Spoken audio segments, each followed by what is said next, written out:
All right, we'll start with the Pledge of Allegiance.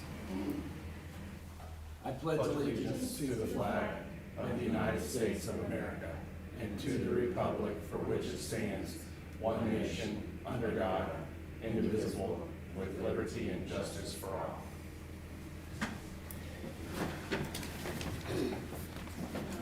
Good morning, everyone, and welcome to the Shawnee County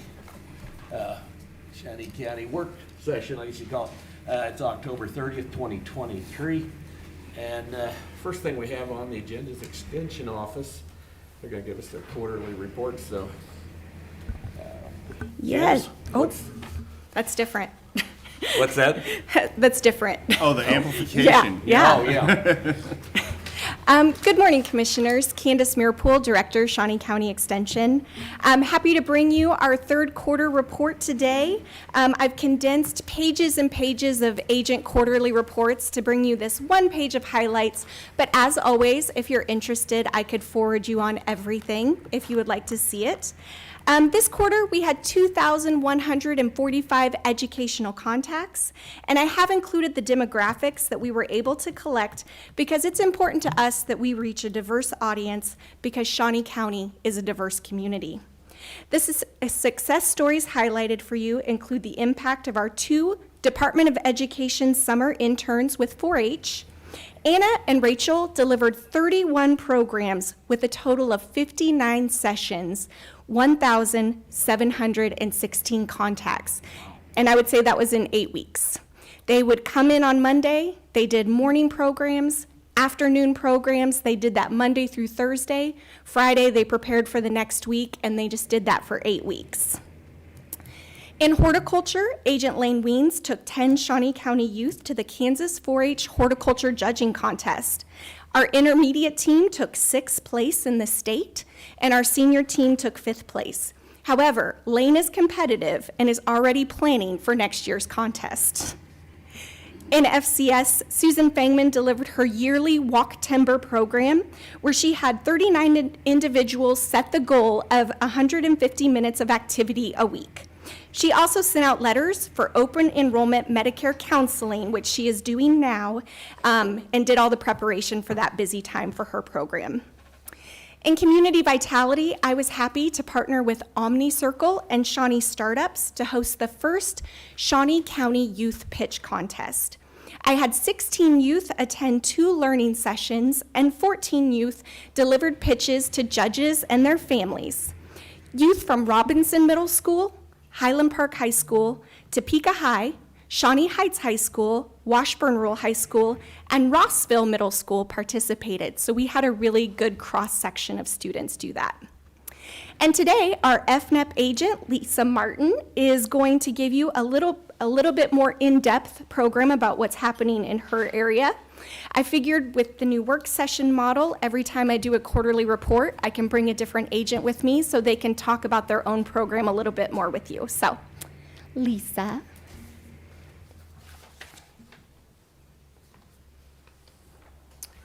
Good morning. Lisa Martin, FNEP and SNAP Ed agent. I wanted to give you an overview of a new program that we piloted this summer. It's called Kids at the Market, and it was through our SNAP Ed program. SNAP is food stamps, and so we do the educational portion. This was modeled after the Power of Produce, which provides an opportunity for kids to engage in the local food system. They can visit with farmers, do educational games and demonstrations, and then are exposed to new fruits and vegetables. And so they also receive a voucher of $5 each time they participate that they can use to buy the produce at the market. Our partner was the Breadbasket Farmers Market. Mary started that market last year, and it's at the parking lot of the furniture mall there at Westridge. And then our funder was the Pathways to a Healthier Kansas grant that's through Heartland Healthy Neighborhoods. So, as I mentioned, the Breadbasket opened in 2022, and she was able to accept SNAP, but to do the double up, you have to wait a year because they want to make sure everything's going all right. And so she secured private dollars to double up the first year, and now she does triple up. And so when a SNAP recipient comes and spends up to $25, they actually get $75 to spend at the market. She also has certain times when she will provide extra tokens to other people receiving benefits, such as WIC, the Senior Farmers Market as well. She only allows local foods, and so she's very insistent on that. And she did become a double-up vendor this year, as I mentioned, and she donates leftover food to local pantries. And so anything that's perishable at the end of the day, she's donating. I know she's donated to the Rescue Mission and some of the other food pantries around. And Mary's very interested in the community. She joined Heartland Healthy Neighborhoods Healthy Eating Work Group in 2022, and she's also on our executive board. The inspiration came from my SNAP Ed educator, Brenda. She researched the power of produce at the Manhattan Farmers Market that's been running for several years and is pretty successful.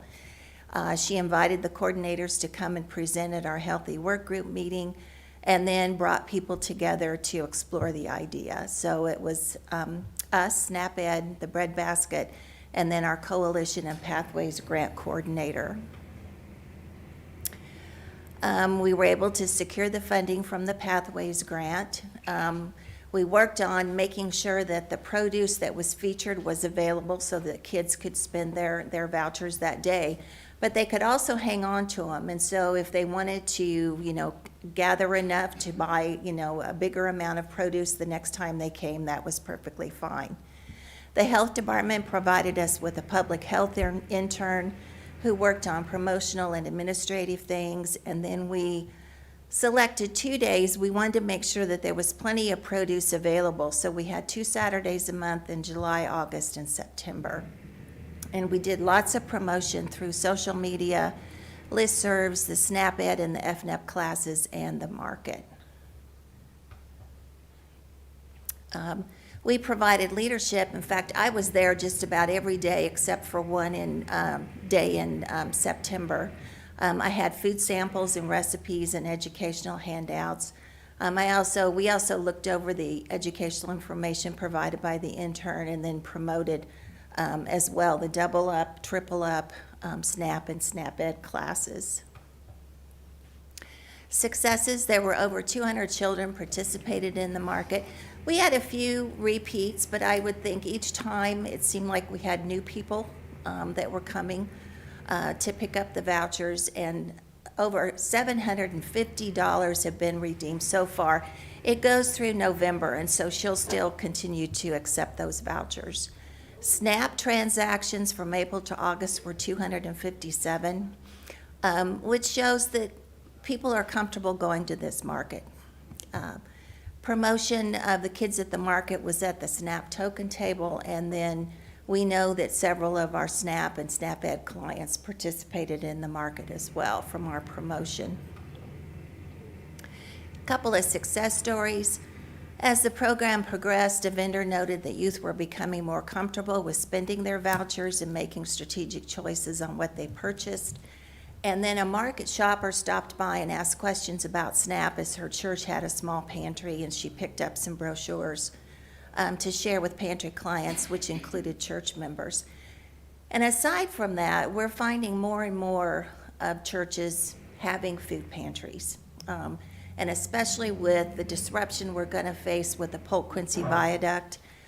This is one project I have on my back burner, is to do some surveying of churches just to see which ones are providing food, and to see if we can't look at where the gaps are in our community to make sure that people are getting plenty to eat. Future plans, we were right next to the SNAP Ed, or to the market information booth, and so it kind of was a little crowded. I'd like to have our own booth next year, and so need to find funding on paying the booth fee to do more cooking demonstrations with providing the information on how to spend the vouchers and everything. I brought food samples and had to do a quick, food demo and explanation of the recipe, and so really didn't leave us a lot of time to do the interactive activities. So some of the things I want to do in the future is a story walk that's using a book that's divided up, and parents walk along and read the book on a path. There's also nutrition walks that you can do as people answer questions, then it moves them forward. Physical activity hopscotch. I visited once already with the Learn and Play bus people, and that might be an option. Providing story time, gardening activities, and scavenger hunts. So, questions? So, the breadbasket farmers market is at Westridge Mall. Uh-huh. And does K-State Extension help them pay that cost of that, or is this something completely done by the breadbasket? It's completely, Mary is a go-getter when it comes to funding, and as I mentioned, she found a private donor that does the triple up, which has helped a lot. She also received funding from the Pathways Grant. She received money last year and then also this year that is helping out with the SNAP as well as the Kids at the Market vouchers. I only inquire, the Oasis Grocery Group has endeavored for many years to try to reestablish a grocery store in central Topeka, and I didn't know if there was any sort of discussion to see about maybe having a farmer's market in conjunction with Grace Med in their parking lot. Oftentimes their parking lot does have space where it would be providing a food source for central Topeka. And that was just a... Marge is on our group, Marge Ahrens, who's one of the people on the group, the Grocery Oasis, and I think they're visiting right now with the architect. And it's going to be a simple, basic market from what I understand. And one of the things she mentioned was during, open season, we would have a farmer's market outside the store. So yeah, great idea. All right, thank you.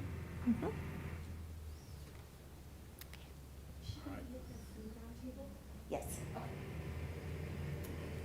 K-State is doing a series of food systems roundtables. There's one next Friday in Topeka, and the Oasis grocery store will be a part of that as well. So now it's my pleasure to introduce you to our new Agriculture and Natural Resources agent, Abigail Gettinger. Today is her first day, like very first day. Wow. And I have invited her to tell you a little bit more about herself. Well, good morning. It's nice to get to meet you all. As Candace introduced me, I'm Abigail Gettinger, and I'm actually originally from Wyoming. I went to school at the University of Wyoming, and in 2021, I got my master's. They had an interdisciplinary option where I did rangeland ecology and watershed management, along with water resources. And for about the last year and almost a half, I've been working as an agriculture and natural resources extension agent in the Flint Hills District. My main office was in Council Grove, but the Flint Hills District covered Morris and Chase counties. And so I provided that research-based information or specialist knowledge from K-State to the local producers in the area. I also covered horticulture questions and worked with 4-H because we were a smaller area. But I'm really excited to get to work here and serve the people in Shawnee County. So thank you. That's great. Thank you.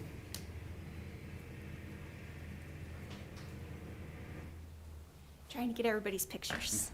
Pictures are important. Okay, and lastly, I would like to take time to remind you about our annual meeting November 8th at Citizen Potawatomi Community Building in Rossville. I have gotten one RSVP, hoping to get a couple more. But it'll be a great time to celebrate the educational impact of Shawnee County Extension. And we are going back to our rotation of doing one annual meeting out in the county, one back in Topeka. So we haven't been out in the county for a few years, and we're excited to do that. And lastly, I wanted to let you know our office will be closed November 9th, not because we partied too hard at annual meeting, but because that is the start of Blizzard Bash, and it's so popular and well attended. It's just excellent. That it makes it really hard to access our office, and you can't even hear in there. So all of our office will be working remotely on November 9th, and then we're closed Friday for Veterans Day. So do the commissioners have any questions? I do have a question. The youth pitch, Uh-huh. what does that look like? What are the? It was great. So first off, I'd like to say in February, this will be the 4th year that we host a youth entrepreneurship challenge. And so there's 3 parts to that contest: a business pitch, a business plan, and a trade show booth about that business. And we hadn't had the attendance we thought Shawnee County should have. I think last year we had 8 competitors for the total YEC. So we got to thinking about it, the people who put together the Youth Entrepreneurship Challenge. We're like, what if we took a piece of that and just did education on that to try to then feed youth into this larger contest that has a state component. YEC is statewide for the person who places first at the county. So I did 2 learning sessions. My first one was, what is a business pitch? And taught the youth what a business pitch is. And the second learning session was crafting your business pitch. So middle school youth are like ripe for entrepreneurship because they can't get jobs yet, right? And they want to make money. I have an 11-year-old. All he wants to do is make money, but he can't get a job. So their creative juices are going, and they're thinking of like dog walking, freeze-dried fruits, private basketball lessons, all these things that they can do to make money. And so they brought those ideas to the pitch contest. It doesn't have to be something they're currently doing. They learned how to do that pitch, and we gave away, first place was $500, second, fourth, third, $200, $100 for 5th place. And then we made sure every other youth got a $25 gift card, all through sponsors. But yeah, it was a good time. Very good. Sounds like good education. Yeah. Any of you guys have any other questions? No, thank you. Thank you. All right, thank you. Looking forward to those other RSVPs. I think she was pointing at you too. Probably. She was, yeah. All right. Next, public comment. Do I have anyone from the public who would like to speak at this time? All right. Seeing none. What? I think, oh, no, sorry. Administrative Yeah. communication. There we go. Sheriff Hill wants to show us a video. I got ahead of myself there. It's all right.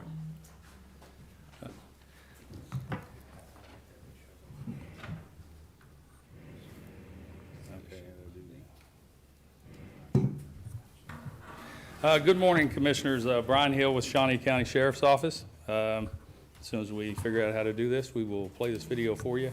We just wanted to update you on an operation we're doing, and then I could stand for questions after the video.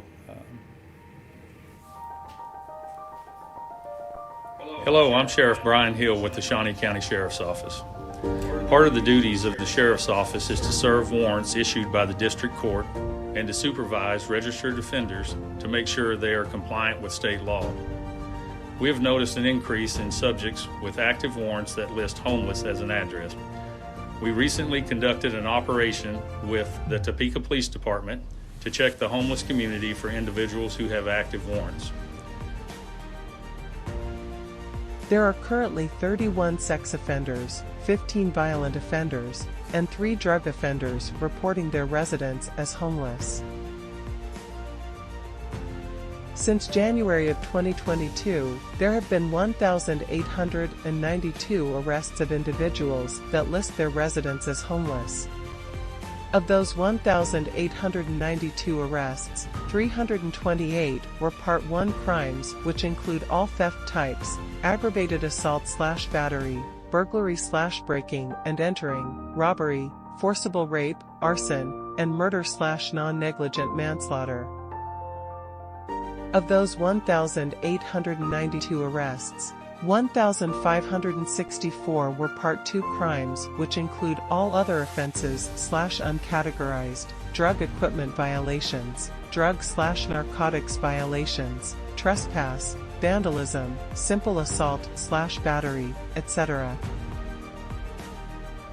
On October 19th and 20th, members from the Shawnee County Sheriff's Office and Topeka Police Department visited 37 camps and made contact with 51 individuals. 14 people were arrested for 10 felony warrants and 6 misdemeanor warrants. The following is actual footage from the operation.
The Shawnee County Sheriff's Office will continue to serve and protect all of our citizens.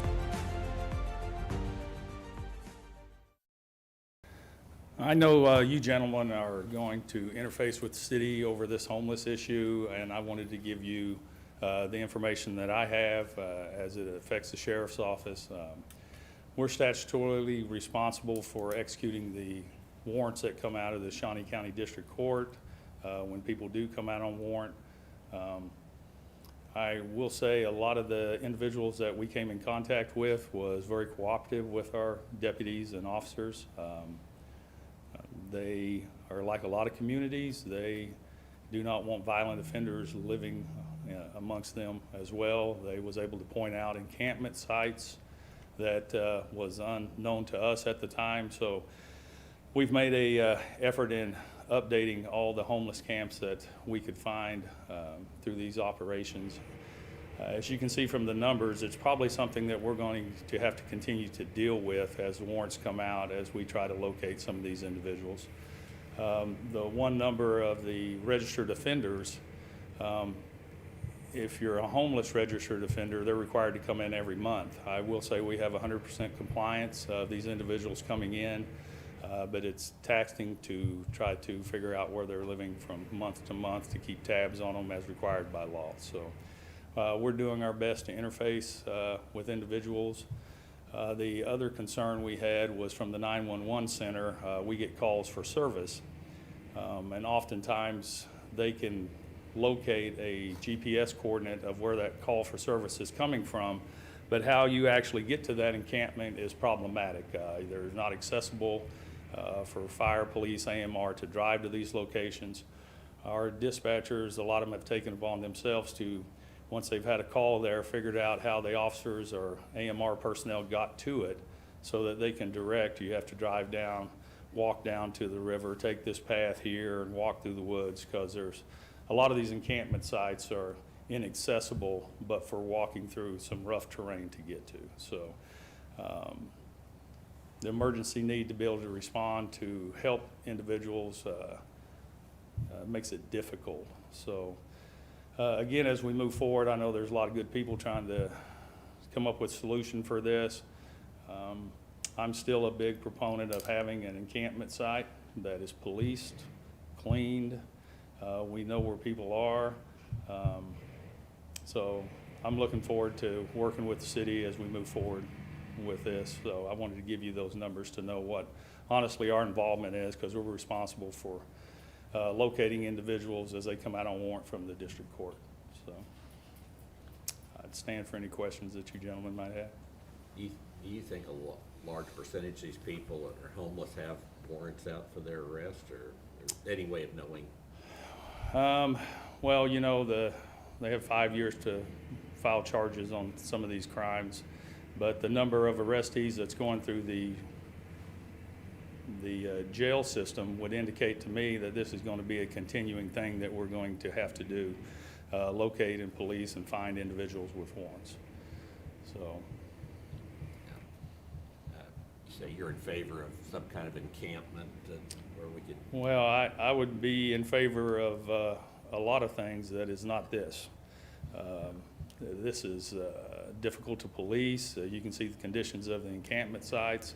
I'm really excited to see what the city does to come up with their planning. I know they're spending a lot of resources and time to do that.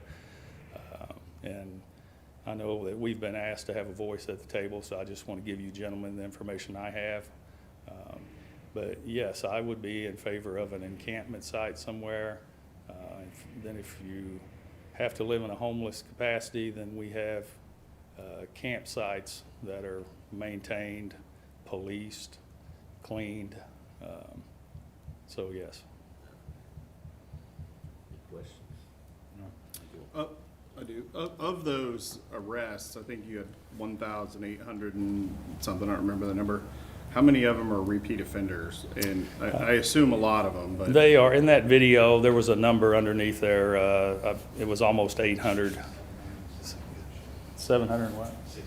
768 that had been arrested that 1,800 times. Okay. So, Wow.